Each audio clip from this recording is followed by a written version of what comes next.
Olá a todos. Hoje nós vamos conversar sobre um tema deste livro aqui, A Conspiração do Gênesis 6, como a sociedade secreta e os descendentes dos gigantes planejam escravizar a humanidade. E o assunto de hoje é um assunto, aí sim, tem alguma relação aqui com o canal, achei interessante. E é uma pergunta que vários cientistas têm, e eu acho que ele respondeu muito bem aqui. Que é, então, a faculdade invisível, ou a faculdade oculta. Eu acho que eu prefiro até o termo oculto, porque neste caso aqui, esses caras são muito ocultistas, né? Então colocou aqui uma imagem do Rosa Cruz, né, jornal da Rosa Cruz, que com casteirinho com rodas, olha que bacana. Vai vendo. E olha só, antes de a gente começar, vamos ao ponto aqui que é, eu estou fazendo a pré-divulgação ainda hoje, amanhã eu acho que já vai ter o link abaixo, ok? Sobre o segredo das ervas e das especiarias. Hoje talvez ainda não tenha, mas amanhã vai ter, provavelmente. E quem tiver interesse no curso que vai sair agora deste mês, está um pouquinho atrasado, mas vai sair agora nesse mês ainda, também pode acessar pela área de membros, custa $7 por mês, você acessa todos os cursos que tem na área de membros, certo? Esses 18 cursos aqui, mais o novo, que vai ser o curso número 19, e tudo isso aí com um valor de $7 por mês. Todo mês tem um curso novo, certo? Você pode decidir assistir 2 cursos por mês, 3, 4, 5, quantos você quiser. Mas tá ainda nesse valor aqui, $7 por mês, e você acessa esse monte de curso aqui. E cada curso desse aqui tem um valor que, puxa, a maioria aqui tem um valor maior do que $7, obviamente, certo? Pois bem, mas vamos lá. Faculdade oculta. Olha que interessante, Tiago capítulo 5, versículo 12. Acima de tudo, meus irmãos, não jurem, nem pelo céu, nem pela terra, nem por nada. Deixe seu sim ser sim, e o seu não ser não, ou você será condenado. Por que isso? Porque a gente não deve fazer esse tipo de juramento, porque a gente pode cair numa armadilha e jurando alguma coisa que a gente não sabe, certo? Pois bem, como os segredos e objetivos dos templários evoluíram por meio da maçonaria especificamente? Ele está colocando no livro, ok?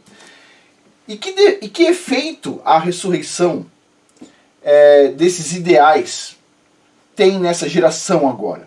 A lenda de Dalmont afirma que Dalmont navegou com os templários sobreviventes para a Escócia. Refugiados templários desembarcaram com cerca de 50 cavaleiros templários e se estabeleceram em Mull of Kintyre, na Escócia, como mecânicos / maçons operativos, e eles fundaram uma nova ordem que se chama a Franco-Maçons, certo? Pois bem, isso aqui é um disco antigo aí, se eu não me engano, do Paul McCartney, certo? E esse termo que o pessoal colocou aqui, aonde desembarcaram os templários, Mull of Kintyre, tá bem aqui, é o nome da capa do disco. Interessante, né? Parece que essas pessoas aqui que têm muito sucesso, elas conhecem um pouco mais da história do que a gente, vocês já perceberam? Por que será? Pois bem, vai pensando aí. Mas vamos lá. Pierre Dalmont foi nomeado grão-mestre em 1313, em tese, após a morte de Jacques de Molay, nas mãos da Igreja Católica e da monarquia francesa. O de Molay já havia providenciado para que os tesouros secretos e invisíveis dos templários fossem removidos e carregados em 18 navios da frota templária de La Rochelle, na Bretanha, que então navegou para a Escócia, enquanto alguns foram arrumados para Portugal, e tudo o que Dalmont liderou foi isso aí. Os templários então se renomearam Franc-Maçons, porque Franc significa tanto francês quanto livre, ou seja, maçons livres, em francês especificamente, né? No entanto, outra versão sugere que maçom é derivado das palavras francesas frère, irmão, e macon, cavaleiro. Quando os templários exportaram sua sociedade secreta para a Inglaterra, eles escolheram o nome de maçons por razões óbvias. Os maçons protegeram a descoberta de sua linhagem templária por meio da adoção de símbolos da arquitetura e da adoção do título de organização da maçonaria, que mais tarde se espalhou pela Inglaterra e por toda a Europa.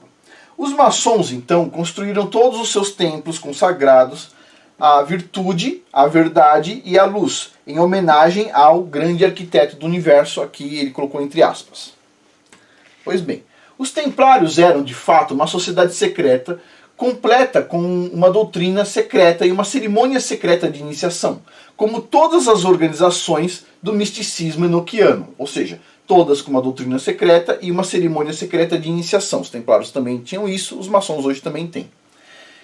De adeptos aristocráticos sobreviventes, os templários remanescentes geraram, através de novas sociedades secretas, muitas das organizações políticas famosas e poderosas do início da Europa moderna. Ok. Os maçons, de fato, acreditam ser herdeiros dos segredos dos cavaleiros templários, que criaram outras organizações, como o Rosacrucianismo, os Rosa Cruz, e a Faculdade Oculta, também celebrado como o nome de Royal Society of England, a Royal Society da Inglaterra. Pois bem, essa Royal Society, então, é a tal da faculdade ou universidade, faculdade oculta. Pois bem, com o duplo propósito de preservar e perpetuar os segredos herdados da gnose. Aqui está o símbolo da Royal Society, a entrada aí da Royal Society, e continuando. O maçom Robert Boyle primeiro chamou a Royal Society de a Faculdade Invisível, ok? The Invisible College. Boyle, como você deve se lembrar, era um leal Stuart e grão-mestre do Priorato de Sião. A Royal Society é a sociedade científica mais antiga e respeitada do mundo, de acordo com o autor maçom Robert Lomas, certo? O próprio autor falando. Lomas prossegue observando que os fundadores da Royal Society foram os primeiros cientistas, presta atenção, os fundadores da Royal Society, na visão aqui do estudioso maçom, foram os primeiros cientistas e os últimos feiticeiros. Foi aonde houve a divisão. Daqui, antes da Royal Society, na Royal Society, tiveram os últimos feiticeiros que se converteram, no final das contas, nos primeiros cientistas. Ok? Vamos lá, de novo. Na Royal Society, os últimos feiticeiros, os primeiros cientistas. Quem diz isso é o próprio autor maçom Robert Lomas, ok? Que está celebrando o assunto. Os últimos feiticeiros, primeiros cientistas. Bom, vamos a um ponto que não está no livro aqui. O que é feitiçaria, basicamente? Feitiçaria é algo que alguém faz contra alguém, não importa, que vai ajudar a criar uma nova realidade, certo? Uma nova visão de mundo, muitas vezes. Ou seja, é algo que vai ser feito para mudar o seu entendimento de algo. Você vai mudar a sua percepção, certo? Isso é feitiçaria. Então vamos lá. Por exemplo, vou pegar uma área aqui muito simples. Vamos pegar uma área de hoje da ciência convencional. Por exemplo, geocronologia, que você vai datar rochas. De fato, aquilo ali não serve para muita coisa, certo? O pessoal vai pegar um zircão, vai moer o zircão, vai fazer umas continhas, etc. Tal. Tem várias premissas iniciais erradas. Você vai chegar ao resultado final errado. É óbvio tudo isso. Tudo bem. Mas se não é uma coisa tão precisa, por que tem esse tipo de assunto sendo estudado em todo mundo? Todo mundo pegando rocha e datando ela. Essa aqui tem milhões de anos, essa aqui tem bilhões, essa aqui tem 600 milhões, essa aqui tem 350. Por que tudo isso no mundo inteiro? Porque a partir do momento, aquilo ali não serve para nada, aquilo ali não está gerando conhecimento real nenhum. Mas a partir do momento que você tem no mundo inteiro, todo mundo fazendo datação de rocha de não sei quantos milhões e milhões e bilhões de anos, com um método que é uma furada, e todo mundo sabe disso, certo? A partir desse momento, você está criando uma nova realidade. A Terra, que tem 6 mil anos, agora tem bilhões de anos. Se a Terra tem bilhões de anos, você consegue colocar o darwinismo lá dentro. Você está criando outra realidade. Ou seja, você está pegando uma mentalidade onde a Terra tem 6 mil anos, onde o Criador criou essa Terra, onde foi feito em 6 dias, assim assado, etc. tal, e com base em um monte de estudos ali, que todo mundo sabe que tem problema, você cria uma nova percepção da realidade. Agora a Terra tem bilhões de anos, agora o darwinismo cabe aí, agora a ameba pode virar um camelo um dia, e assim vai, certo? Isso é feitiçaria, tá? Por mais que você use matemática, por mais que você use algum aspecto químico do negócio, isso aí você está mudando a percepção da realidade sem ser uma coisa concreta de fato, certo? Porque você tem várias hipóteses que todo mundo sabe que são furadas, né? Por exemplo, constante do decaimento radioativo é uma constante durante bilhões de anos, furada. Não tem como entrar um novo chumbo lá dentro, ou coisas do tipo, dentro do zircão, furada. Todo mundo sabe disso, mas tudo bem, continuando aqui. Então, segundo o próprio autor maçom, o Robert Lomas, a Royal Society é onde tem os últimos feiticeiros e os primeiros cientistas. Entendeu? Pois bem. Os fundadores da ciência moderna foram todos ocultistas praticando magia, alquimia e astrologia. De acordo com os registros da maçonaria, a Royal Society foi organizada para ser uma sociedade ou um clube para cultivar a ciência. Eles procuraram fazer avançar a filosofia experimental introduzida por Sir Francis Bacon. Bom, a Faculdade Invisível, ou Royal Society, é a pedra angular da ciência moderna, é ali que começa o esquema. Todas as suas organizações científicas genitivas prestam homenagem à Royal Society. Se lembra que a gente já falou um pouco aqui sobre os verdadeiros X-Men? Tem um vídeo aí sobre os verdadeiros X-Men. Como é que os caras foram lá montar as revistas, que nem a NATO e tudo mais, para conseguir colocar a visão de mundo deles. Ok. Este termo ficou famoso, então, pela primeira vez pelos manifestos Rosacruzes.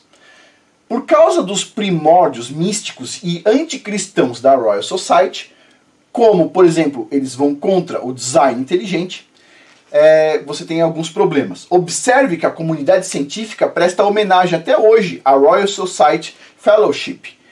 Quando você lê Fellowship, ele coloca que Fellowship significa basicamente sociedade secreta, que inclui 1.400 cientistas mais eminentes do mundo.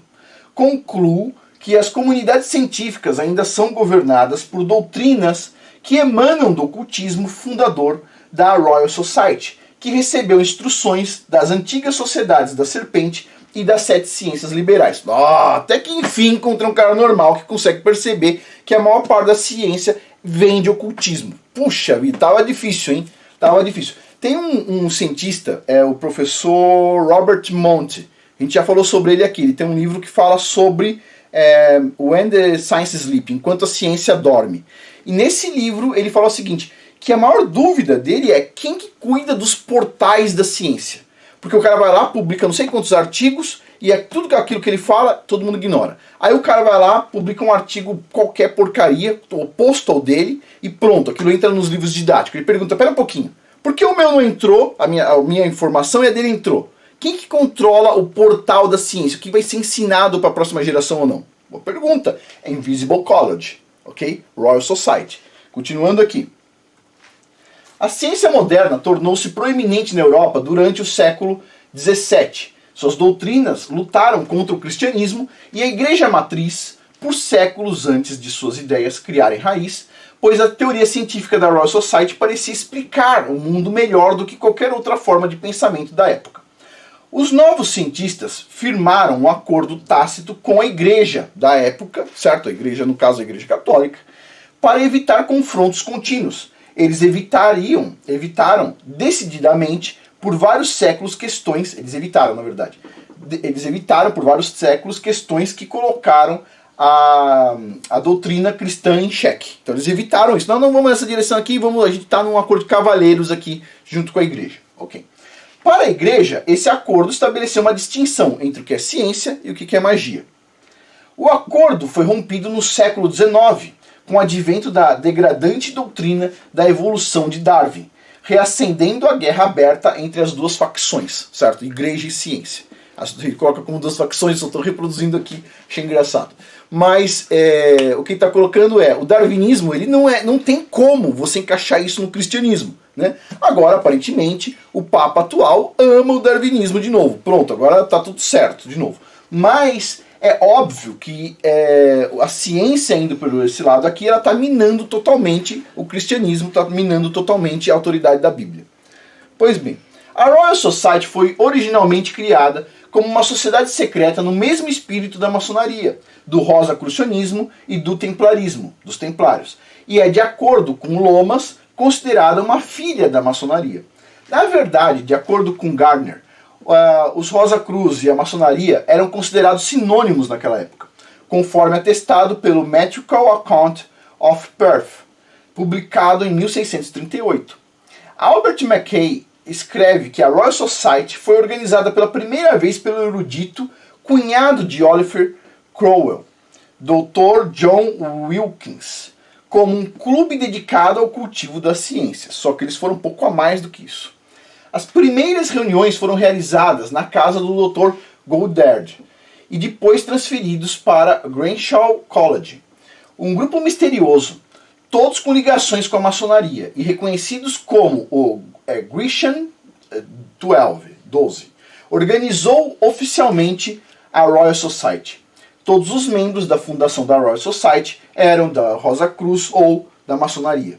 De acordo com Nicholas de Bonneville, os Rosa Cruz formaram a Royal Society em Londres em 1646, sob Carlos I, onde se reuniram regularmente em templos maçônicos. Eles modelaram essa sociedade a partir das ideias da Nova Atlântida expressas por Francis Bacon. A Royal Society continua a se reunir até hoje. Ok. Aí está o prédio da Royal Society.